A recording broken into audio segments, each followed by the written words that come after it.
So they aspire respect and dignity with these things. And then let me tell you something specific about the boys and girls. In teenage years, boys and girls have very fragile self-esteem. And they become very aware that they're being insulted or they're worth nothing. So now what happens as a result is, for boys, they get very angry very quickly. And anytime they think somebody is trying to challenge their pride, they just lose it, they just lose it, they flip out. And like when playing basketball, if somebody blocks your shot, you forget everything. You forget like all the advancement in technology and the civilizations and everything, and it's like you're 1,000 years back, and you grab your sword, and on the next play you're gonna foul them hard back. You're gonna hurt them back, and if you don't hurt them, your ego's hurt, so you're not gonna be able to. If you don't pull a J on them, you don't score on them, you're worth nothing basically. That's what you think. For the girls, their sense of respect in this corrupt society comes from how much attention they can get from boys. And how many boys are staring at me, If they're not staring at me, I'm worth nothing. I must be ugly. That's what they think. So they will degrade themselves more and more and more in search of attention. And on Facebook, Twitter, MySpace, and all these, social networking sites,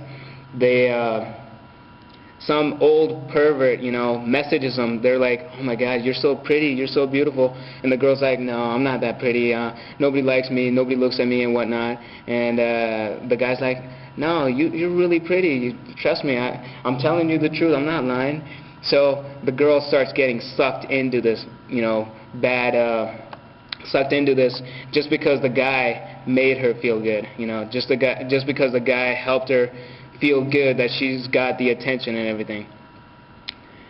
So, and it's usually these 45, 50-year-old predators that are stalking on like 15-year-old, 16-year-old girls. So it's pretty depressing. So far I've been talking about the youth. Haven't talked to the youth yet, right? So for all the parents, this is the problem we face.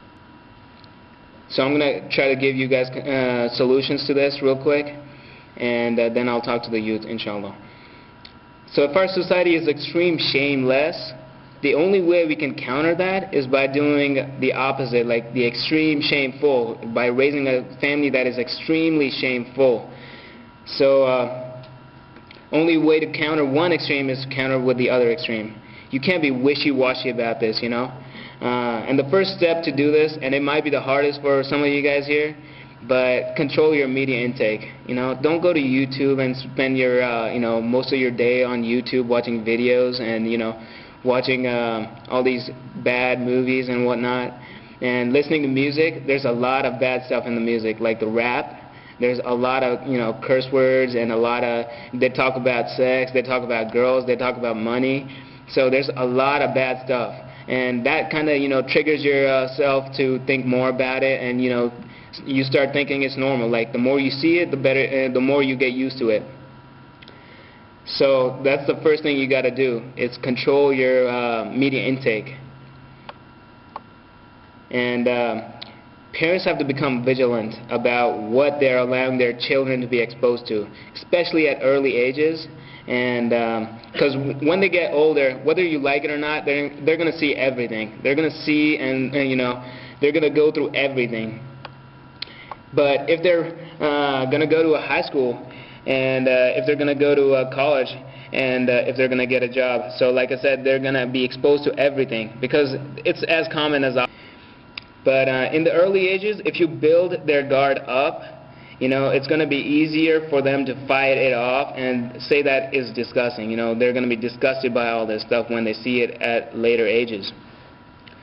And they're going to be saying, I'm not going to be a part of it because it's disgusting.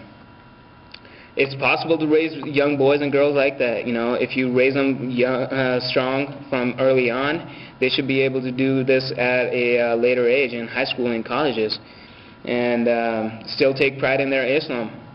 It's possible to do that. But parents have to make this their mission. it pretty much has to be a campaign in the Muslim society, in the Muslim community, you know. Next, we have to instill into our children at all times respect for the family, you know.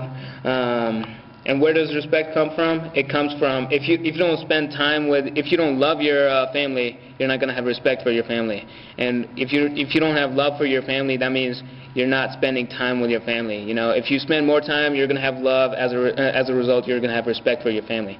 So we got to spend more time with our family. Like, I know a lot of people over here, like Muslim society, and like, they're either doctors, the parents are either doctors or engineers, and they're really busy. So they get home at, like, you know, 10 o'clock, and either the kids are asleep or if they're awake, they come up to the dad and they're like, "Hey Dad, look at this, what I drew today." I'm talking about the little kids, and you know what they drew and what they did in school. And the dad is like, "No, I'm just too tired. Don't bother me right now. Go to sleep, or go play with your new video game I just bought you." You know. So they're pretty much thinking, like, since I bought them all the things they need, all their you know, desires and all the things they want, they should be happy with that. But we kids, we need more time with our parents. We need to spend more time with our parents, and that's the only way we can build love and respect for our families. So, how many of us have, like, family dinners at the table? I bet none of us. You do? Alright, so that's 2 people. 2 people of all the people that are here. Like, we don't gather together for the dinner. Like, somebody takes their, like the parents, they take their food to the office and they start working on it while eating, and the kids, they take it to their rooms and start watching TV or playing video games. I'm a kid too. I do that all the time. I know that. Yeah. So, yeah. Yeah. So we've got all these kinds of excuses, but we should seriously sit down with our families, and at least for the dinner. Like, when was the last time you guys had when was the last time a family had a, you know, group conversation with their kids for at least 30 to 45 minutes a day? When was the last time you guys did that? You guys don't even talk to each other for 5 minutes. For 5 minutes. Like, even at dinner, when you guys sit together, it's probably like, the dad's like, "So how was your day?" I don't know. You know, that's the only response you've got. I don't know. I don't know. It was your day. What'd you do? You know, you got to explain more about it. You know, you can't just be given 2-word, 3-word answers. And then you've got all this, like, so much to say to your friends. You're always on the phone texting, like, 24/7. What do you guys say to your friends that you guys can't say to your parents? So there's something on the text messaging too. I'm gonna get there soon. Just wait. You don't have time to do that, but you still gotta, you know, create time. That's the only excuse everyone's got. I don't have time for doing this. You know, I don't have time. I don't have 30 to 45 minutes in a day. You know, only if there were more than 24 hours a day, right?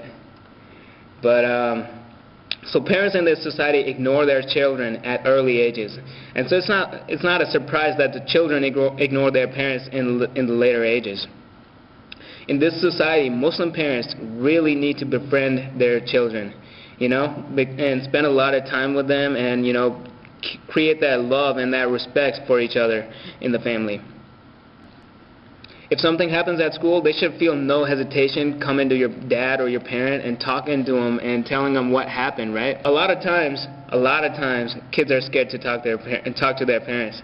So we really need to change that. And since the kids don't talk to their parents, they go to their non-Muslim friends and get non-Muslim advice, which leads them, you know, even further down the wrong path.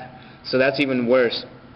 So we really need to, I'm talking to the parents mainly here, we really need to, you know, spend more time with our children and, you know, emphasize that family aspect of the so like I said, parents need to be a lot more open and loving, and that will build respect for the children in the long run.